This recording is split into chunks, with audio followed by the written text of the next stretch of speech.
Look, man, y'all really enjoyed that last Tupac interview. I cannot lie. That one was Vibe Presents Tupac's Lost Interview. They'll both be in the same playlist, so be sure to go check that one out. Y'all said, Stax, keep up the interviews. So today we got that Tupac Shakur exclusive interview with Ed Gordon. This one was highly requested. More than one person did request this. So y'all know what to do, man. Like, comment, subscribe, and leave some more interviews y'all want to see down below, or any type of long form content, because I'm trying to push that more. Let's get straight into it, baby.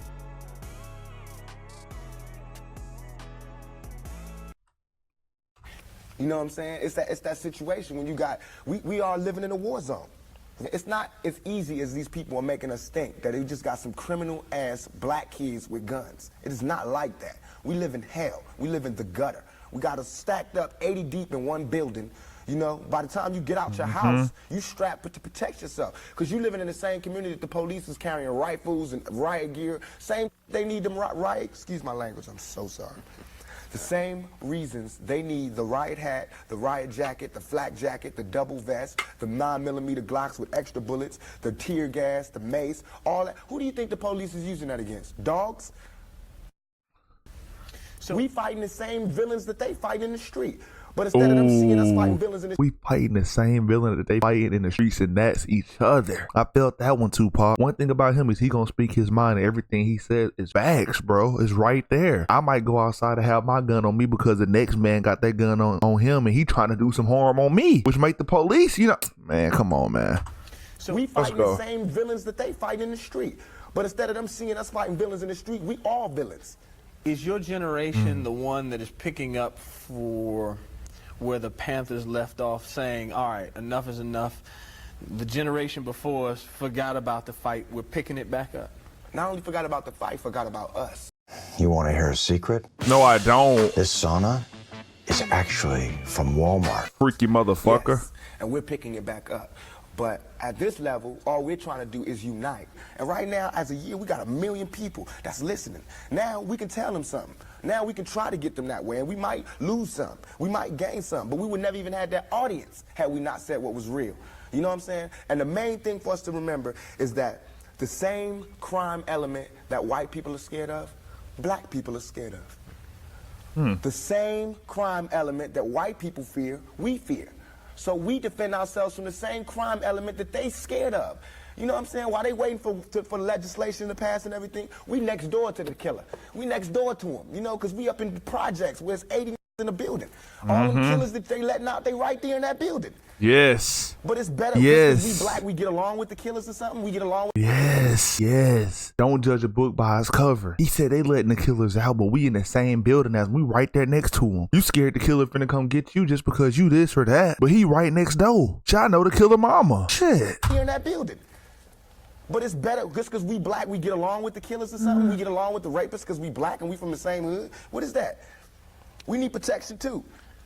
Finally, I want to ask you about something that someone else asked you in the interview, and I thought the answer was interesting because I think it speaks to you and your generation a lot. Someone said, where do you see Tupac 10 years from now? You said, hey, I just want to be alive. That's real for you. That's so real. I made a metamorphosis. I'm a new person today because I used to strongly and honestly, I feel like I could represent my generation so much because I honestly did not care whether I lived or died. But now, I cannot die with people thinking I'm a rapist or a criminal. I can't leave until this is straight. You know, I'm not suicidal. I can't go until y'all really know what time it is. And then after that, boom, it's all over. And we can see, you know, how this shit fall. But that's how it is. And the reason being is because if I can't live free, if I can't live with the same respect as the next man, I don't want to be here. Because God has cursed me to see what life should be like. If God wanted me to be this person and be happy here, he wouldn't let me feel so oppressed. He wouldn't let me feel so trampled on. You know what I'm saying? He wouldn't let me think the things I think. So I feel like I'm doing God's work. You know what I'm saying? Just because I don't have nothing to pass around for people to put money in the bucket don't mean I ain't doing God's work. I feel like I'm doing God's work. You know? Last interview, he was talking about the church, saying that they use that money to back to the neighborhoods that's poor. They be doing something right. He said just because he ain't passing around the bucket don't mean he, you know, not doing God's work. I felt that. Come on. Pass around for people to put money in the bucket don't mean I ain't doing God's work. I feel like I'm doing God's work. You know what I'm saying? Because these ghetto kids ain't God's children. And I don't see no missionaries coming through there. You know what I'm saying? So I'm doing God's work. While Reverend Jackson do his up in the middle class, and he go to the White House and have dinner and pray over the president, I'm up in the hood, you know what I'm saying, doing my work with my folks. And just because I don't live there don't mean I don't go there. I got to go there because I can't hang nowhere else. Yep. What would a Vietnam vet be like without a sergeant, without any backup, without any other soldiers, nobody but a Vietnam vet in Vietnam? When he came home, how would he be? And that's me. I had to go through all that street, war, everything, the same drugs that everybody else get turned out on. You know, where I would have been stopped short, I made it past. And here's where I am. But because I made it past, I missed some lessons, you know what I'm saying? And you can see the lessons that I missed when you talk to me. You can see where I haven't had a father when you talk to me. You know what I'm saying? You can see where I spent a lot of my time in the streets when you talk to me. Because the words that I say are not words that come from a mother's mouth or a father's mouth. It's words that comes from a pimp's mouth or a prostitute or a hustler or a drug dealer. You know what I'm saying? But to me, these were my role models. How much of that, though, in terms of growing up without a father, sometimes not being with your mother, do you lament on and look back and say, damn, I missed something big? Everything. I know for a fact that had I had a father, had I had someone, and I hate saying this because white people love hearing black people talk about this, but had I had a father, had I had some of these opportunities, I'd have been able to help my mother more. She wouldn't have went the road she went. I could have been a better son. You know what I'm saying? She wouldn't have went that road. It was the absence of my father. You know what I'm saying? I'm dealing with him being daddy not being there. My mother's dealing with him being my man not being there. You know, so many problems in our community that affect everything. So by me not having that, I ain't never want to hear nothing about no kind of relationships between a black man and a black woman. I knew they didn't work. Because as far as I knew, my daddy was the coolest dude out there. And my mama was a Panther. So if they didn't work, it don't work. That's how I felt. You know what I'm saying? And going out there, you know what I'm saying, it's like watching my mother just go through changes and everything. It's like my mother's my partner. She a soldier. You know, she a soldier like I'm a soldier. You know, and I watched the peep the game that she went through. If I would have went the same way my mother went had not she did her route and showed me where it went wrong with her. My mother always told me, don't you ever, ever just volunteer yourself to our people because they'll use you. That's what they do. You know what I'm saying? She also told me to follow my heart and for me to be the leader. But it's interesting to see just the change in your face, your reaction, your thought process. That's all I ever wanted to do. Ask my mama. I wanted to go to college. I went to school all the way and was ready to go to college. The only thing that stopped me was money. The time all the kids in my school was writing applications to go to college, I didn't have no lights and no electricity. And that ain't my mama's fault. You know what I'm saying? So when I think back to that, I'm not thugging for me. I'm thugging for my family. I pay all the bills. You know what I'm saying? I feed my whole family. Wrong or right, I do. That's one thing. Situation defines a great bit of why people make the decisions that they make. Like, you can't be mad at the person who's out there hustling. Maybe they might be selling drugs or doing something illegal to feed their family, take care of their kids because they have nothing else to fall back on. Maybe they never had that structure of, you know, working a job or working a 9 to 5. I think that how you get it is just how you get it. But as long as you're not harming somebody else, I don't know. That's kind of deep though, because, you know, people just they do get it how they get it. But like Pac said, he had no money. I mean, jobs aren't as easy to come by probably then as it is now. You know what I mean? So actually it's pretty hard to get a job now too if you don't have like a education. You got to have some type of skill, trade. That's why it's so important to sharpen your skills. But like I said, time frames are just different. So I really don't know how it was during this time. But like I said, in a lot of people's eyes, what he was doing probably was wrong. But in his eyes, he's like, I gotta feed my family somehow. You know what I'm saying? I feed my whole family. Wrong or right, I do. Yeah. And I can't stop. You know what I'm saying? And if thugging is gonna make me $1 million, because it just got me platinum, then that's what I got to do constantly. And if it makes me feel, because right now, McDonald's is putting value back on the menu, which means make it a meal and save. Extra value meals are back. So now, get a sausage McMuffin with egg meal for $5. I Making money off me. Satisfied. I don't feel like I've ever embarrassed myself or my people, you know, in nothing that I've done. And yet and all, I got the whole world fearing me. You know what I'm saying? At 23, weighing 160 pounds. You know what I'm saying? And I ain't even started. I haven't even wrote my plan out yet, and they scared. I got the vice president know who I am, the president, every cop in every city. You know what I'm saying? And I haven't even started working out a plan. I have something to offer to business that hasn't been shown before. You know, I have a whole energy that represents not just black youth, but white youth, Mexican youth, you know what I'm saying? That change right before you go from being 18 and unresponsible to when you go to being like 21, 22, and the whole world's on your shoulders. I believe strongly that my audience empathize with me because I show that side. I show that emotion raw, uncut, good and bad. That's and true. So I think I can bring that more funnel, more directed into screenplays, more albums, producing, managing. You know what I'm saying? If I can figure out just how to control it, I can use it on a lot of different levels. I trip off because it happens out of nothing. It just goes, you know, everybody just be screaming and acting, and I just trip. I get uncomfortable, and it's like similar to a deer being caught in the headlights. I just freeze, you know, and I don't know what to do. I don't know if I should be what they want me to be, or if I should make them hate me so they can stop. You know, like say something mean so they can just stop. But I'm just like caught in the middle of it because you can't. I mean, no one can do that. Police can't do that. They can't stand in front of all those people and control them with a gun and mace and all that. So me with just words, it's like a battle to find the right words to say at the right time. I'm curious, when you think about the idea that you do have that kind of control over so many people, in one sense, the whole idea of being a role model comes up in the imagery. And a lot of people who know you, and I talked to them beforehand, suggested that, hey, you know, when you meet him, he's going to be something entirely different than you imagined and what the media is portraying him. Yeah. What about that idea that you have been portrayed, and sometimes, I mean, to be honest, you like the portrayal of you just hard, That's right. thug, That's right. don't step on me, That's right. you're in trouble. That's right. Yet there's another side to you, too. What about that idea that you've got to be able to figure out where you're going? To me, it's like it is my sensitive side that likes to blow up the hard side, because if my image or my reputation can stop a confrontation before it happens, I'm fine. You know what I'm saying? Ooh, I know how it. if my image or how people portray me can stop a confrontation, like they might be like, that's Tupac, he crazy as hell. Have you seen what the media been saying about him? He a thug, he don't care about nothing, might save his life. Wow, that's deep. Can stop a confrontation before it happens, I'm fine. You know what I'm saying? I know how it is day to day. It's a constant man ego check going on in this street, in this world. So part of that is just like, you know, that's my resume. But as far as the media, they look at it as something different. They don't care about my resume. They don't care about me not getting in trouble. It's just another story, you know, and it's a real story. They don't have to pay for it, and they're going to milk it for all it's worth.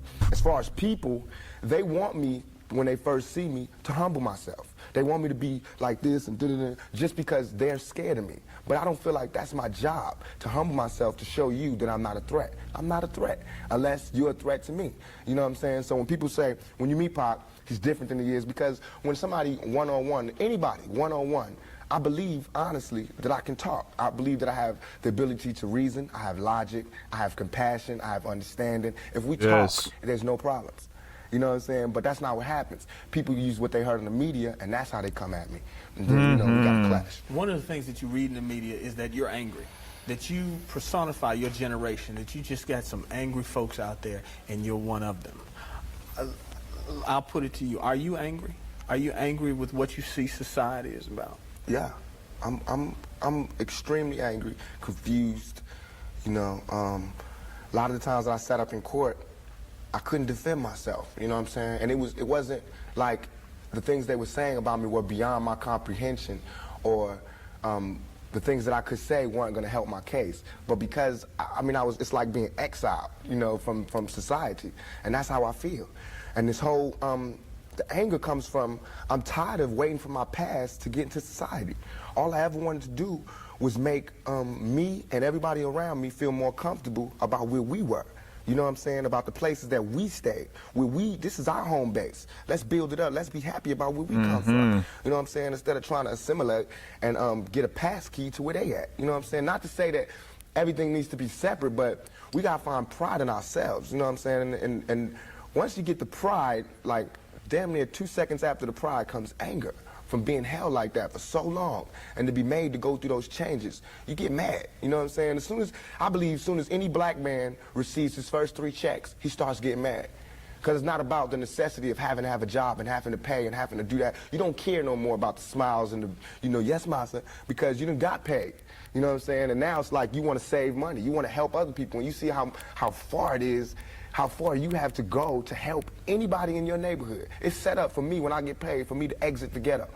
You know what I'm saying? The only reason I've had these problems is because I haven't left yet. And these problems don't come from a white man. It comes from just society, the problems that we have. Mm-hmm. Let me put this to you. A lot of people tell me Tupac is, for the most part, a nice guy. This old thug thing, hype. Good for record sales. Helps him identify with the young people who are out there and angry, who would maybe label him a sellout, like they did Hammer, if he didn't have that hard side. What about that? First of all, nobody could call me a sellout. I'm not going for that. I'm not even in that. I'm not looking for approval from the black community, because we don't give approval. You know, we don't really do nothing but exist. So it's not like black people could tell me, you a sellout or you true blue. You know what I'm saying? It's not that. I'm not even caught up in that. But, All right, team, let's review. USAA membership is open to... I can see that, you know what I'm saying, the one thing we do have in common as black people is we share that poverty.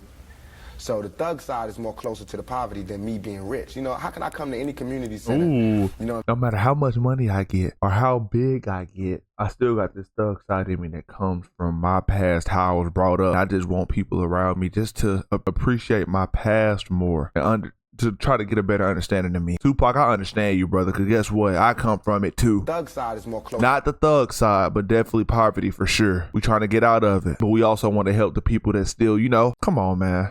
To the poverty than me being rich. You know, how can I come to any community center, you know what I'm saying, sporting a Rolex Presidential, all these diamonds, and be like, look, we, you know what I'm saying, gotta. But now, when I say we, they know what I mean. I'm not saying like I live in this neighborhood and nothing, but I'm a thug, and they thugs. They can relate to it. I don't even have to say that, you know what I'm saying? When I come, I don't have to say I'm real.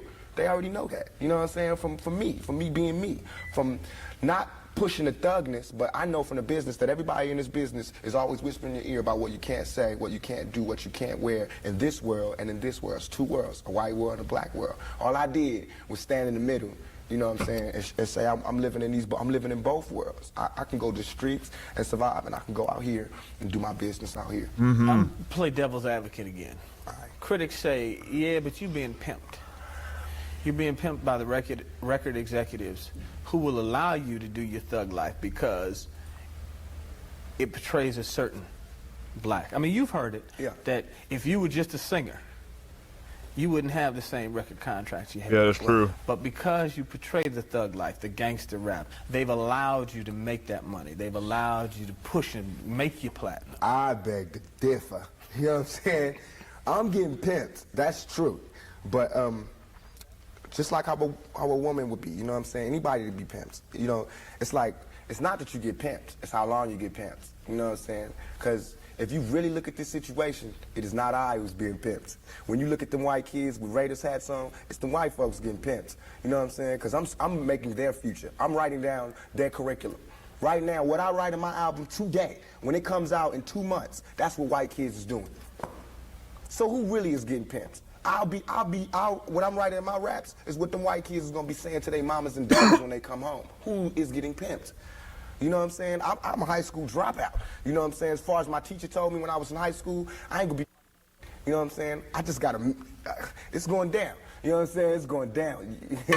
You know, everybody's getting pimped. Whether you work a 9 to 5 or whether you work for yourself, you're getting pimped by somebody. That's not the crime. The crime is how long you allow yourself to get pimped. You have to come up. Everything is a come up. Everything is a struggle. You start from the bottom, working to the top. Yes.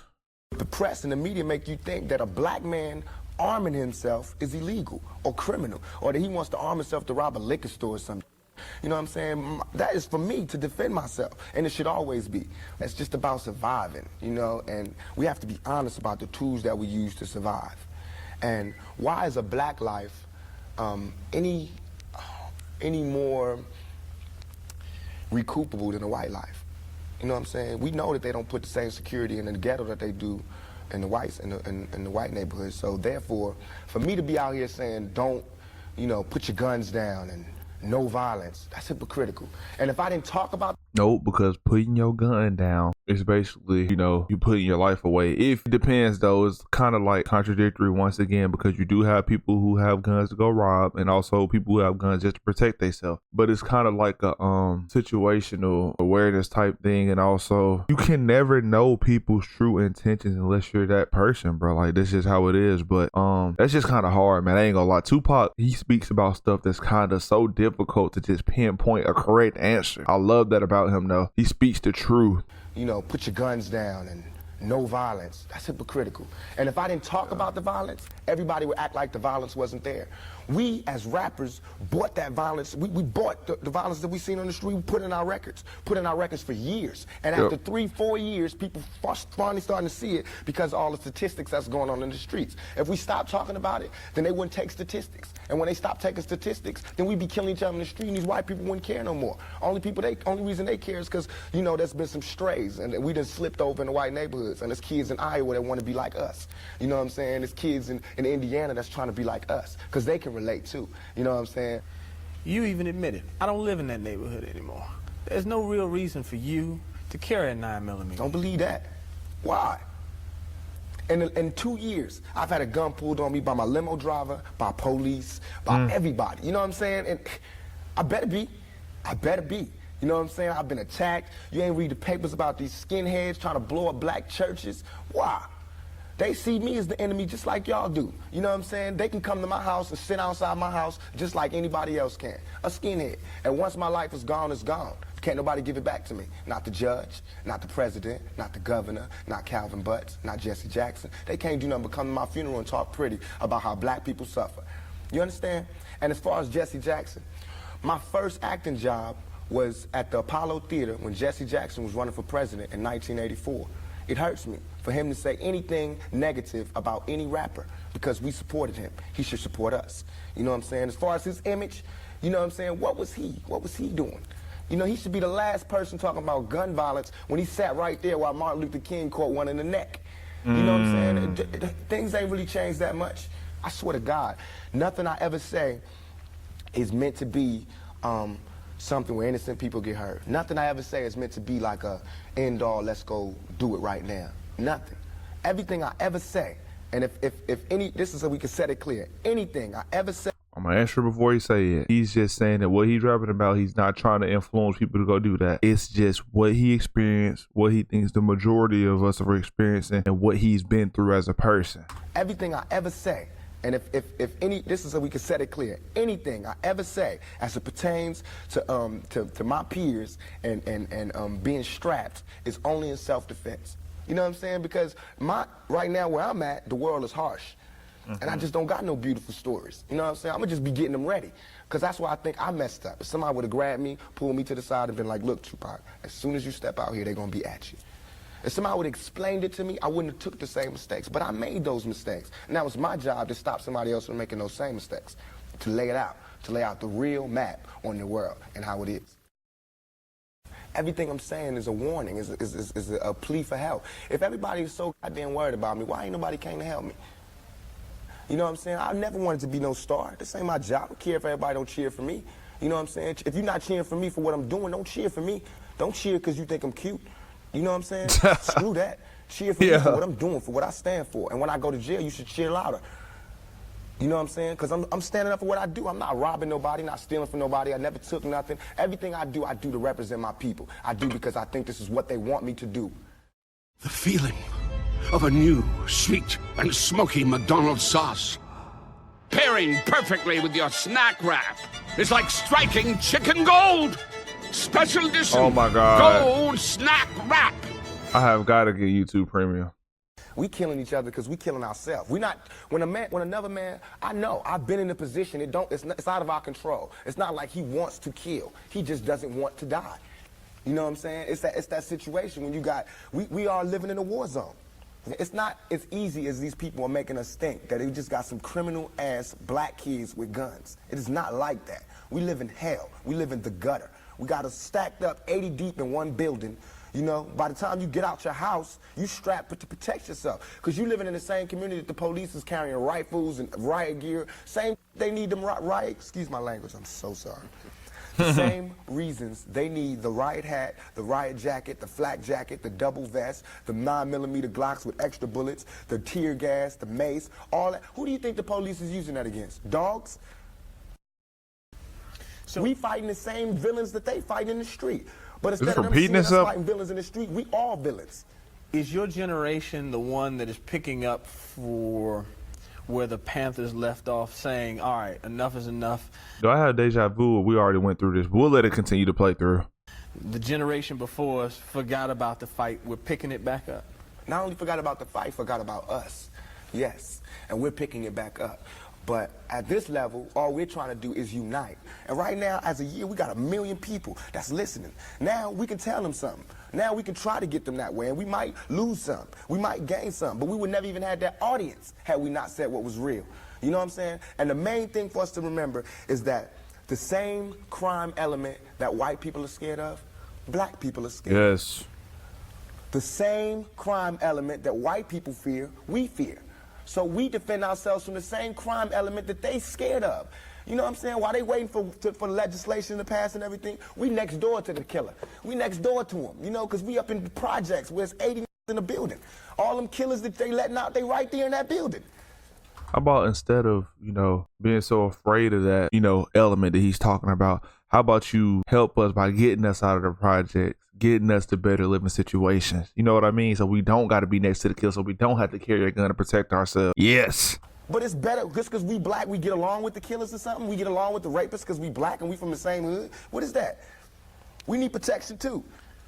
Finally, I want to ask you about something that someone else asked you in the interview, and I thought the answer was interesting because I think it speaks to yeah, it's you repeating and your itself, y'all. a lot. Someone said, where do you see Tupac 10 years from now? You said, hey, I just want to be alive. That's real for you. That's so real. I made a metamorphosis. I'm a new person today because I used to strongly and honestly, I feel like I could represent my generation so much because I honestly did not care whether I lived or died. But now I cannot die with people thinking I'm a rapist or a criminal. I can't leave until this shit's straight.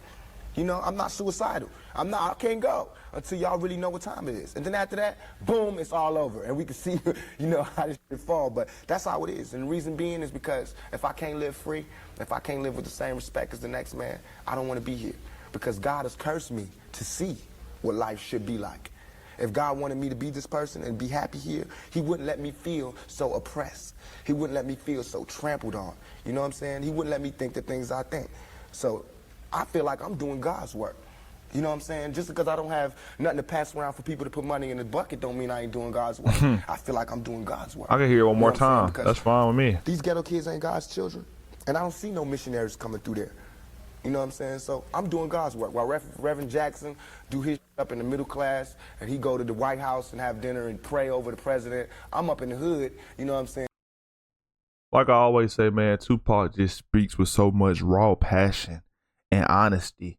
Like you could just feel his vision, his struggles, and his drive for change, and that's really what makes him the person that he is. Like I can see everything that Tupac's talking about. Like all of it is just true, bro. It's true. And that's what, you know, society doesn't want to hear is the truth. That's why they push so much negativity and bullshit, and you know, they try to redirect us to the negative thing. There's a lot of negative stuff going on every day on social media. Social media is the most dangerous thing ever created, and the media in general, because like during this time, it's 1994, media was still able to, you know, dictate what was going on and put emphasis on things that they wanted to, and you know, just all that kind of good stuff. But like I said, man, rest in peace to him. I do want to bring more interviews by him, and like I said, I do respect a lot of his, you know, vision. One thing that I did take from this too was that he said his music was just, you know, basically a cry for help. Like he's giving stories about people living in the ghetto, what they went through and what they're trying to do to protect themselves and they have no way out of that situation, you know what I'm saying, which is leading them to going to jail. You know, police officers having tear gas, riot shields and everything. Like just as y'all are scared and, you know, of